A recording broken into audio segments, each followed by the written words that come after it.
Oui, je me la coule douce un petit peu. J'ai terminé mes séances pour la journée. Ce matin avec les lycéens, cet après-midi avec les collégiens.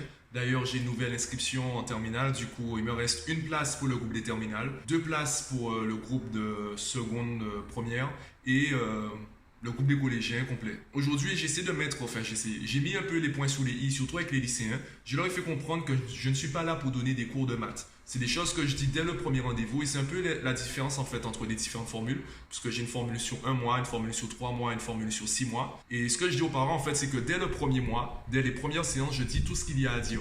Les séances suivantes vont permettre d'étaler le suivi, d'étaler l'accompagnement, afin d'être sûr d'améliorer chaque chose. Donc plus l'élève est performant, autonome, tout ce que tu veux, moins il a besoin de temps dans le coaching. Et plus il a de lacunes, plus il aura besoin d'accompagnement. Donc même si je lui donne dès la première séance tous les outils dont il a besoin pour progresser, il ne saura pas forcément comment les appliquer. Donc c'est dans cet accompagnement que je vais l'aider à mettre en place les outils, mettre en place les habitudes et ensuite à les améliorer. Et justement, j'ai passé, surtout avec les lycéens, j'ai passé la matinée à vraiment en fait mettre l'accent sur la différence entre faire confiance et dépendre d'eux. Par exemple, je leur disais que ça se trouve, ça fait 2 heures que je vous raconte que des conneries et vous ne le savez même pas. Parce qu'à la maison, vous ne vérifiez pas ce que je dis, vous ne faites pas de recherche, vous vous contentez de boire mes paroles, vous vous contentez de récupérer tout ce que je vous dis et de l'appliquer de manière bête et méchante. Non, faites vos recherches, cherchez à en savoir davantage sur le cours, sur l'intérêt du cours. Et c'est pour cela que durant les séances, je ne mets pas l'accent sur les formules, je mets l'accent sur la logique, le mécanisme du chapitre. Et je leur dis maintenant, travaillez à la maison pour comprendre l'intérêt des formules. Une formule mathématique, elle ne sort pas de nulle part. Les mathématiciens n'ont pas créé des formules, ils ont découvert des formules. Le théorème de Pythagore, ou du moins l'égalité de Pythagore, existait bien avant Pythagore. Il a juste mis des mots dessus. Du coup, c'est à eux de travailler à la maison pour... d'ailleurs, je leur reprenais le principe 80-20.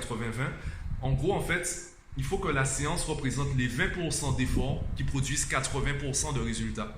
Et à la maison, ils font les 80% d'efforts restants. Donc, s'ils dépendent de moi, ça veut dire qu'ils travaillent seulement en séance. Et s'ils travaillent seulement en séance, la progression, elle est lente, voire limitée. Donc, je veux vraiment qu'ils travaillent à la maison. On a continué à travailler le planning, on a avancé un peu sous le cours. Je leur ai montré les différents chapitres, le mécanisme des différents chapitres, également pour montrer que tout est lié. Avec les collégiens, il y a un collégien qui, je suis assez satisfait en fait de sa progression. Il me dit déjà que ça se passe mieux à la maison. Son dimanche, il joue aux jeux vidéo, il joue autant qu'avant, par contre il travaille plus. Je sais pas si tu comprends ce que je dis, il s'amuse, il se détend autant qu'avant, d'accord. Il n'a pas diminué sur le repos, par contre il trouve le temps de travailler sans négliger le repos. Et ça je trouve ça bien. Du coup en fait ses parents ils sont satisfaits. Parce que même si leur enfant joue beaucoup, après bon, on peut parler du temps devant l'écran, etc. Mais bon, ça c'est un discours familial. C'est pas moi qui vais dire à l'enfant arrête de jouer. Même si je le dis, je suis pas là pour vérifier s'il arrête de jouer. Donc c'est vraiment une discussion de famille. Par contre, qu'il arrive à produire des résultats scolaires potables, voire excellents, tout en gardant ses habitudes au niveau des jeux, eh bien les parents ils sont ravis, ils sont satisfaits. Ils se rendent compte que oui, bon, je peux arrêter de gueuler sur mon enfant pour qu'il joue moins. Parce qu'il me montre qu'il peut jouer toujours le même nombre d'heures tout en me produisant les résultats scolaires que je veux. Et ça, je trouve ça bien.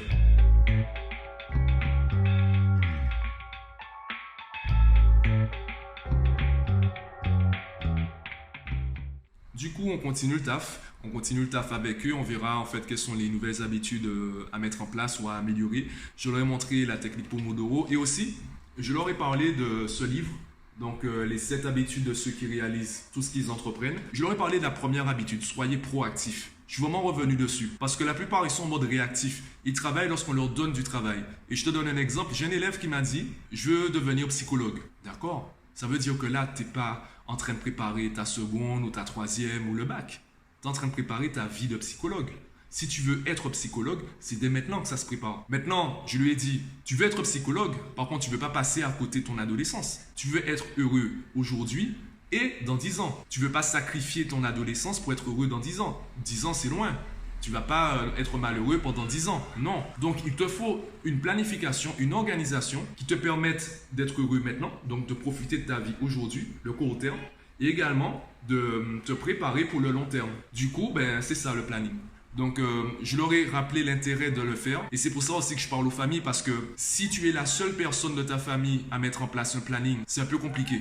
Quand tes parents te disent viens, on va au cinéma, si tu n'as pas de planning, tu ne peux pas leur dire non, je dois faire des exos de maths.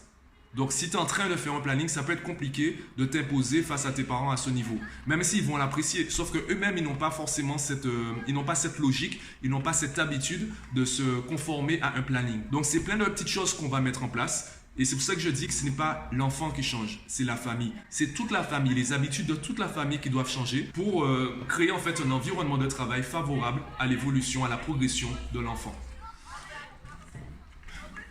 Bon, sinon, mes cours sont terminés, mais pas ma journée. Là, tout à l'heure, dans environ 45 minutes, j'ai le point Boudoum. Donc là, on va avancer également sur certaines parties du projet. On a déjà bouclé, on a déjà fait certaines avancées.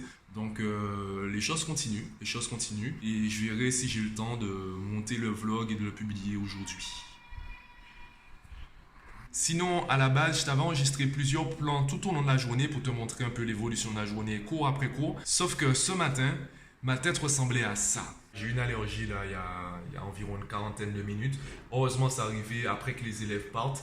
Et je ne sais pas ce que c'est, si c'est la pollution de l'air, si j'ai touché un truc poussiéreux. Je ne sais pas ce que c'est, mais en tout cas, ça me donne un air.